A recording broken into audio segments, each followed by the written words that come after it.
ahí está. Yo creo que sin más demoras, porque si no el tiempo posiblemente no nos alcance, y si están de acuerdo, comenzaríamos, lo tienen en pantalla, ¿no? Ven también mi escritorio de la computadora, pero no creo que les resulte demasiado pesado verlo. Pero tienen ahí la lista que los mismos estudiantes elaboraron, me parece de manera adecuadísima, un acuerdo. Así que tenemos una lista que vamos a dividir en las dos sesiones de hoy, Cheroni 1, Cheroni 2 y Cheroni 3. Empezaría Eugenia del Valle, perdón. Y bueno, y así sucesivamente. Así que si fueran tan amables, ya Eugenia, si está presente. ¿Está presente Eugenia? Sí, estoy acá. Bueno, perfecto, Eugenia. Te agradezco, te agradecemos todos que entonces comiences a exponernos qué encontraste, qué te interesó, qué leíste, qué señalaste de Cherón. Bien, adelante, Eugenia. Bien, bueno, buenos días primero. Bien, el autor arranca haciendo una introducción eh, sobre, sobre las políticas científicas en sí. Arranca diciendo que no podemos afirmar nunca que un país no tiene una política científica, es decir, el hecho de que no la tenga explícita o no la haya escrito de manera literal a través de alguna comunicación no significa que no tenga. También lo que entendemos por política científica, que la política científica es aquello que tiende a organizar los esfuerzos de un colectivo de científicos por un objetivo, y este objetivo está en relación a los intereses de determinadas clases o de sectores dominantes de un país determinado. También hace referencia a que en Uruguay siempre ha habido una política científica y que incluso se pueden rastrear sus orígenes en la reforma agraria en 1816, donde ya se ponía en marcha ciertas tecnologías de acuerdo a las características naturales que tenía el país. Bien, respecto a las etapas en sí que describe el autor, yo voy a hablar de la primera etapa, que va de 1911 a 1930, y que él llama el Proyecto Eduardo Acevedo. Previo a esta etapa, se da toda una etapa, la etapa de modernización del país, que está también motivada por las clases burguesas e industriales, y que parte de este impulso hacia la modernidad también está dado por la reforma bareliana y la reforma en la educación superior, que tiende a formar trabajadores para esta nueva clase industrial, para esta nueva industria que surge en el país. Bien, ya entrado en el siglo XIX, en el siglo XX, perdón, en lo que es 1900, en el 1900, la burguesía industrial uruguaya estaba principalmente por sectores como la producción de astilleros, que eso fue algo que me llamó la atención porque no tenía idea de que astilleros, barcos que navegan en el agua común, barcos comunes, también industrias textiles, las obras viales y el puerto. Estas eran las áreas como de la burguesía industrial en el 1900. Era una burguesía incipiente y como recién desarrollada. El proyecto científico-tecnológico cobra su mayor fuerza durante el segundo gallismo, y se da, ya entra lo que sería el proyecto de Eduardo Acevedo en sí. Eduardo Acevedo es el ministro de Industria de este periodo, y su proyecto lo que buscaba era desarrollar una ciencia y tecnología autónoma con los recursos, tanto humanos como materiales, que había en el país.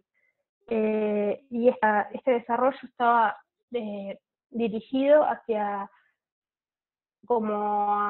al crecimiento de la industria y así también el crecimiento de la economía.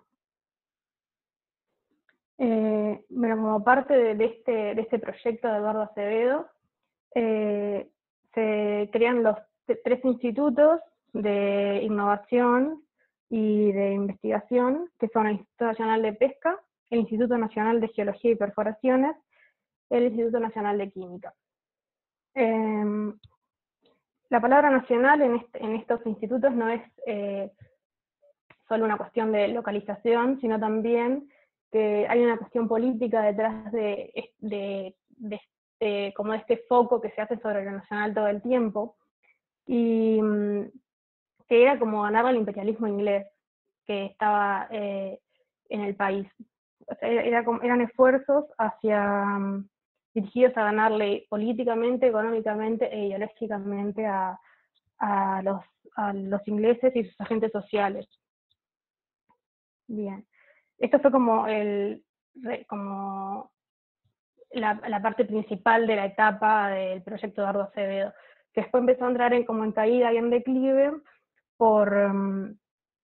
porque la burguesía industrial, que lo había motivado en un momento, empezó como a modificar su foco y ya el Estado no fue el principal como dirigente o administrador de este desarrollo económico en que se había enfocado. Después también hubo un hecho particular que fue que se le quitaron recursos a estos institutos, recursos económicos, porque no habían priorizado la producción agrícola y ganadera, sino estos otros sectores. Y eso fue esa fue la primera etapa que describía el autor. No sé si fui clara o si quieren hacer alguna pregunta. Sí, fuiste muy clara, Eugenia, te agradezco mucho. Yo quiero hacer alguna contextualización, porque me parece bien lo que tú dijiste, lo que está en el texto, desde luego, y recogiste lo principal del texto, pero alguna contextualización histórica, ¿verdad? Las primeras políticas de desarrollo, yo diría más bien económico, o intento de desarrollo económico, se dan en el periodo ortiguista, ¿verdad? Por eso tú hiciste mención, y Cheroni hace mención ahí en el texto, a el plan de tierra, la reforma agraria artiguista, que no prosperó, como no prosperó la política no, perdón, hay un micrófono abierto, si fuera tan amable. No prosperó esa política, obviamente Artigas fue derrotado tanto militar como ideológica y políticamente, ya no sabemos esa historia, pero sí comienza sobre fines del siglo XIX, segunda mitad del siglo XIX, un proceso de modernización que se llama, que básicamente está vinculado a los gobiernos militares de Santos, de La Torre y de Máximo Tajes, que estuvieron en esa etapa, al final de las guerras civiles, en fin, donde justamente el proceso modernizador implicó varios elementos, ¿no? En primer lado, el cercamiento de tierras, el mercado de los animales, es decir, el afianzamiento de la propiedad privada sobre los recursos, en aquel entonces y todavía hoy, principales de la economía uruguaya, que es la ganadería y en todo caso la industria agropecuaria.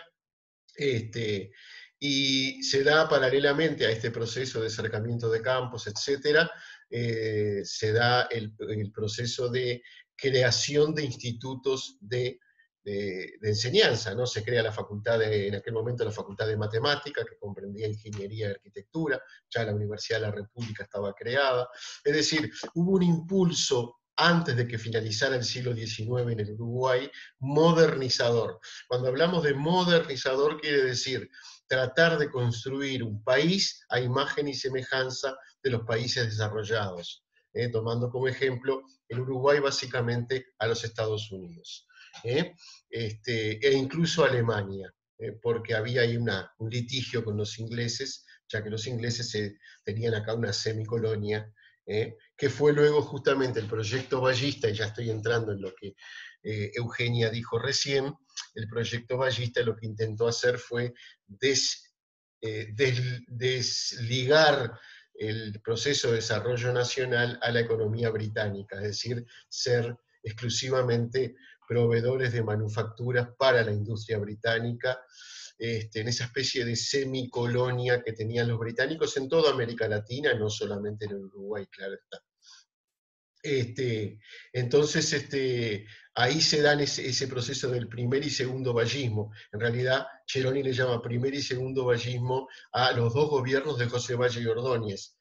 En Uruguay nunca hubo reelección, entonces como no hubo reelección, lo mismo que le pasó a Sanguinetti y luego a Tabaré Vázquez, tienen que dejar un periodo intermedio para luego aspirar nuevamente a la presidencia. Esos son los dos periodos del primer vallismo, ¿verdad? Y ahí es donde se dan este proceso de reforma, que ahora lo va a decir a continuación Agustín Beltrán, que precisamente digamos, fueron una iniciación, una iniciativa, un intento de desarrollo que nuevamente se vio parcialmente frustrado, ¿verdad? Pero se sentaron las bases, sí, la posibilidad de un desarrollo industrial autónomo en el Uruguay, con el puerto, no todo bajo el vallismo, ¿no? Con la construcción del puerto de Montevideo, básico para extraer las mercaderías, nosotros somos un país agroexportador,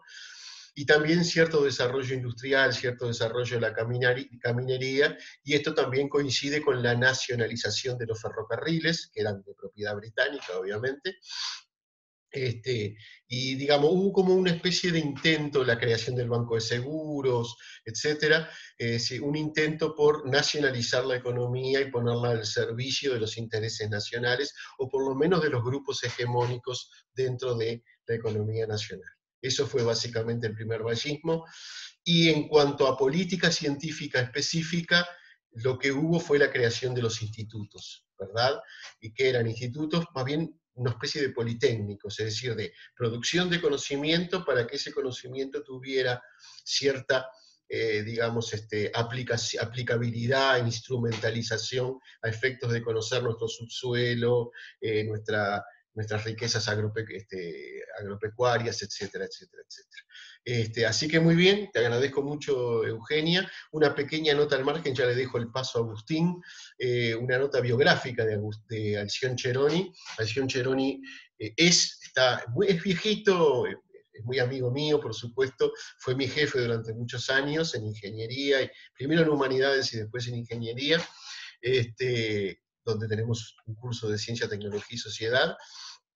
Y ha escrito mucho a lo largo de su vida, hoy está retirado, ya jubilado, tiene 80 y pico de años, pero sigue plenamente activo, trabajando en estos temas que son los que a él más le han interesado siempre. O sea que desde acá un reconocimiento a su trabajo, a su labor como historiador de la ciencia, e historiador de la ciencia, la tecnología y la sociedad. Es una persona además a la cual yo aprecio muchísimo. Ahora entonces le doy el paso a Agustín Beltrán, que va a seguir con la segunda etapa de la cual nos habla Cheroni. No sé si está Agustín. Sí, estoy acá. Muy No bien, sé si se escucha adelante bien. entonces. Bueno, el segundo periodo desarrollista se dice que empieza a partir de 1920 y llega hasta 1970. Bueno, para este tiempo la polémica contra los institutos hace una polémica agresiva. Existe una postura que dice que los objetivos científicos estaban muy atados a una práctica empírica coyuntural delineada para servir a las demandas técnicas de las industrias. Y esto está obstaculizando el desarrollo de la investigación pura, sin condicionamientos, ni propósitos ni económicos definidos. Detrás de toda esta disputa científica y estudios interesados versus el profesionalismo positivista, se percibe un lento proceso de cambio de proyecto de Eduardo Acevedo en su contrario desarrollista. Este proyecto tiene un objetivo económico y político que no tiende al desarrollo. En realidad es una vía de modelos de desarrollo económico exitosos que puedan ser implementados y adaptados a nuestro país. O sea, adaptarse a lo que ha servido en otras potencias o países exitosos, por decirlo de una manera. Con la diferencia de que Eduardo Acevedo pretendía desarrollar una industria por los uruguayos, sostenido por los esfuerzos materiales y como espirituales del país. Y bueno, forjar su propio proceso para llegar a un capitalismo que pretendiera la autonomía y no una dependencia, con la idea de satisfacer las necesidades del país y sus exigencias, que bueno, seguía dependiendo de las industrias del servicio, se acrecienta la importación de modelos extranjeros. Y esto proyecta una promoción del sistema científico que lo estimula y desarrolla la investigación científico-tecnológica dirigida a la sustitución de importaciones a una semimanufactura. El sistema científico se descompone y precisamente uno de los agentes de esta descomposición fue el cambio de objetivos políticos.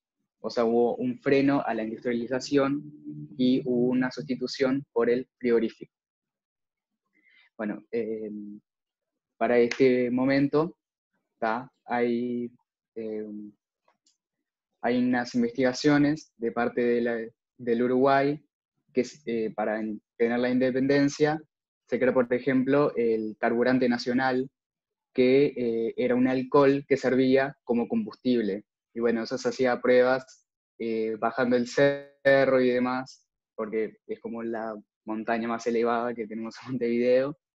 Bueno, en este periodo tenemos las polémicas que estaban destinadas a desmontar el modelo nacionalista y fundar un sistema científico aislado de lo que era el proyecto industrializador, posiblemente por lo tardío que le resultó a la burguesía industrial dominar la enseñanza industrial.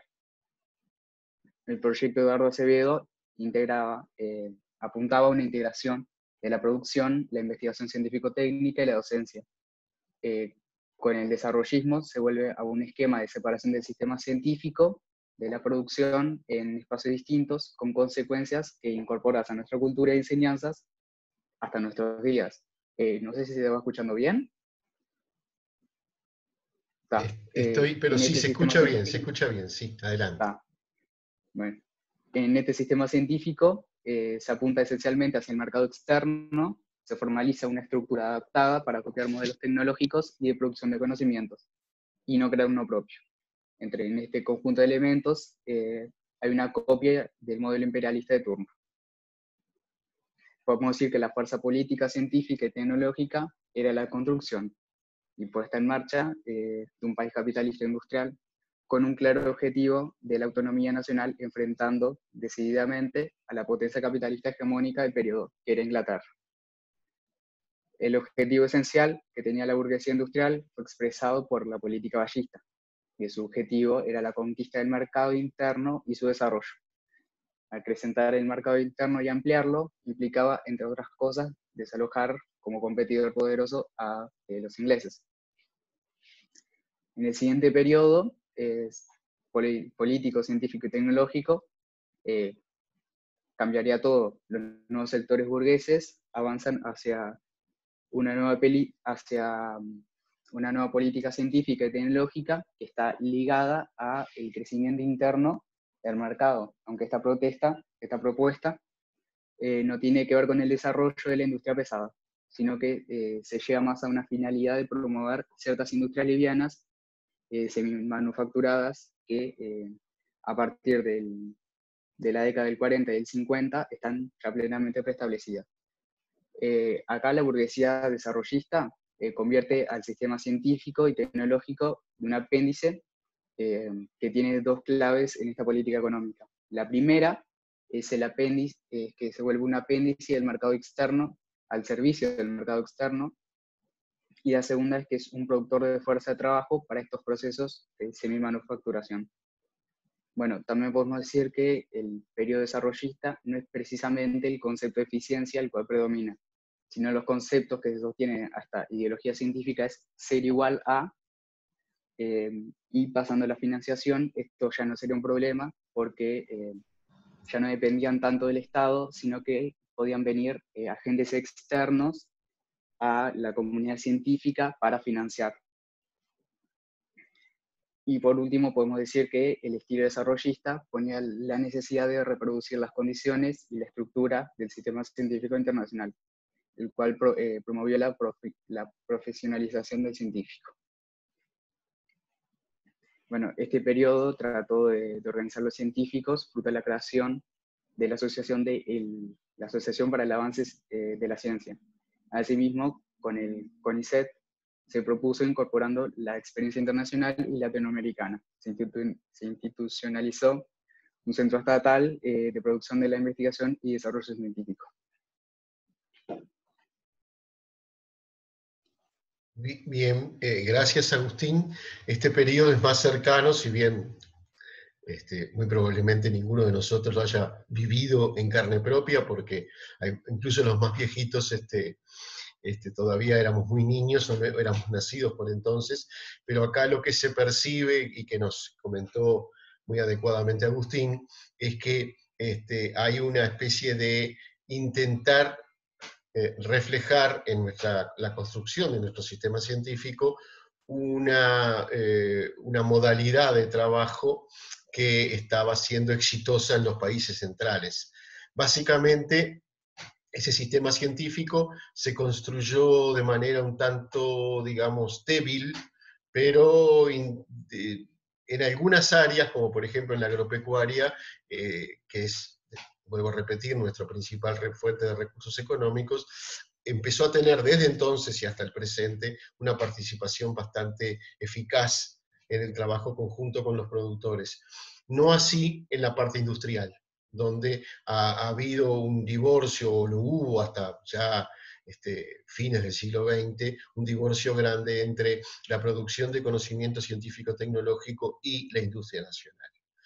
Entonces, esto es simplemente como un comentario a lo que ya muy bien había señalado Agustín. Quedan pocos minutos, quedan 5 minutos, pero le damos paso a Dafne Martiarena, si es que está presente, para que nos hable del periodo dictatorial, o Cheroni 3, como pusieron en la clasificación. Quizás pueda empezar y termine cuando nos reconectemos en la próxima sesión. A ver si Dafne está presente. Sí, estoy acá. Perfecto, Dafne. Subí un poquito el volumen si es que podés, acercarte al micrófono.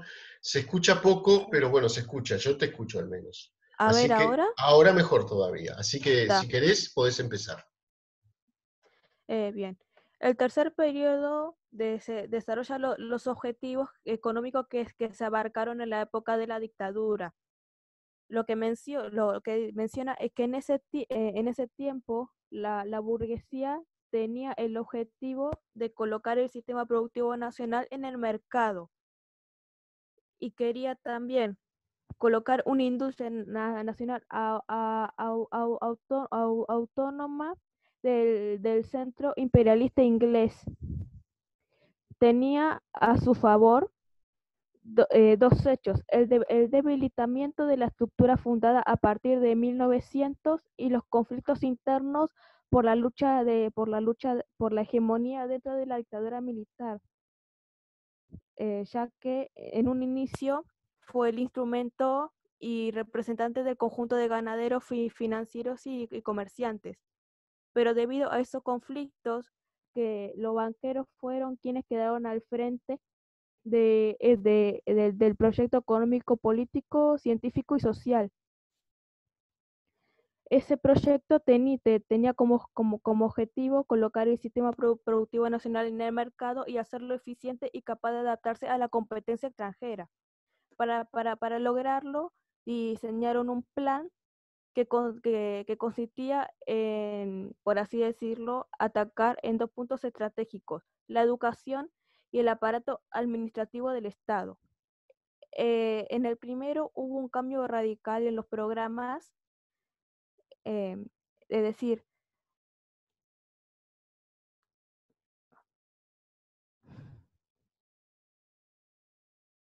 No sé si se perdón, cortó, Dafne. no, me quedé con la mente en blanco, perdón. Adelante, no hay problema ninguno.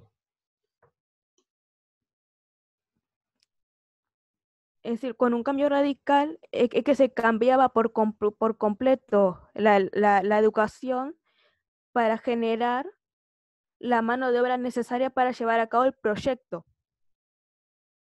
Y después, en lo del aparato administrativo del Estado, era cambiar la administración por personas que estaban capacitadas ideológicamente para llevar a cabo el proyecto y estuvieran de acuerdo con la ideología del mismo. Por otro lado, también ocurrió que la UDELAR se colocó al servicio del sistema y se elimina, o más bien que se pone trabas a la independencia del CONICIT. Y con todos esos pasos se logra que se coloque todo el sistema y hacerlo eficiente en el mercado. Y quería aclarar que se entiende la eficiencia tiene como objetivo, o tiene un objetivo económico y político, que es transformar las condiciones de existencia de la fuerza de trabajo y rebajar el salario a los trabajadores. Entonces, en la dictadura, el sistema científico en general no tuvo como otra alternativa que adaptarse como un rol pasivo que no tuviera más que nada que obedecer a lo que decía el alto mando. Ya, en resumidas palabras, eso. Bien, gracias, Dafne. Sí, está bien y además nos queda menos de un minuto, o sea que ya estamos terminando. Yo voy a hacer algún comentario sobre esto que comentó Dafne ahora, pero cuando nos reincorporemos en 5 minutos, dámonos 5 minutos para lo que tengamos que hacer entre medio. Dentro de 5 minutos, por favor, nos reconectamos, seguimos con la segunda parte de las exposiciones. Previo, yo voy a hacer un comentario sobre esta última parte, que es el periodo dictatorial, donde el sistema científico uruguayo realmente implota, ¿no? Y creo que es interesante ver por qué implota, y por lo menos muy brevemente, ¿no? Así justamente dejamos la palabra a los que van a hablar a partir del texto de Sutz, donde también Judith Sutz, me refiero, retoma esto para colocarnos en lo que fue el resurgir del